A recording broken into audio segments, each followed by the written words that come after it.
അസ്സലാമു അലൈക്കും വറഹ്മത്തുള്ളാഹി. വിശുദ്ധ റമളാനിൻ്റെ ശ്രേഷ്ഠമായ സമയങ്ങളിലൂടെയാണ് നമ്മൾ കടന്നു പോകുന്നത്.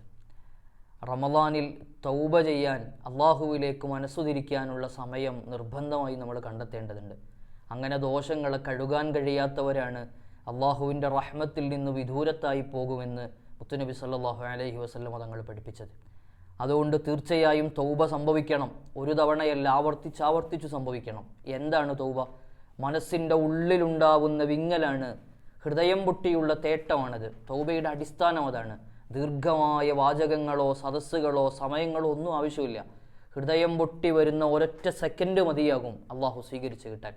ഉമർ റളിയല്ലാഹു അൻഹുവിൻ്റെ മുന്നിലേക്ക് വന്ന ഒരു മനുഷ്യൻ്റെ കഥയുണ്ടല്ലോ. അദ്ദേഹത്തിൻ്റെ അരയിൽ മദ്യക്കുപ്പിയുണ്ട്. ഉമർ റളിയല്ലാഹു അൻഹു ചോദിച്ചു, എന്താ കയ്യിലുള്ളത് എന്ന്. അദ്ദേഹം പേടിച്ചു വിറച്ചു. പിടിക്കപ്പെട്ടാൽ വലിയ പ്രശ്നമാകുമെന്നറിയാം. നേരെ അള്ളാഹുവിലേക്ക് തിരിച്ചു. ഇനി മുതൽ മദ്യപിക്കില്ല, ഈ സമയത്ത് എന്നെ രക്ഷപ്പെടുത്തണം. ഉമർ റളിയല്ലാഹു അൻഹുവിൻ്റെ കയ്യിൽപ്പെട്ടാൽ രക്ഷയുണ്ടാവില്ല. ആ സമയത്തുള്ള വിങ്ങലിൽ അദ്ദേഹം പറഞ്ഞു, എൻ്റെ അരയിലുള്ളത് സുർക്കയാണ്. അതെടുക്കാൻ പറഞ്ഞപ്പോൾ എടുത്തു കൊടുത്തു. മദ്യം സുർക്കയായി മാറിയിരിക്കുന്നു.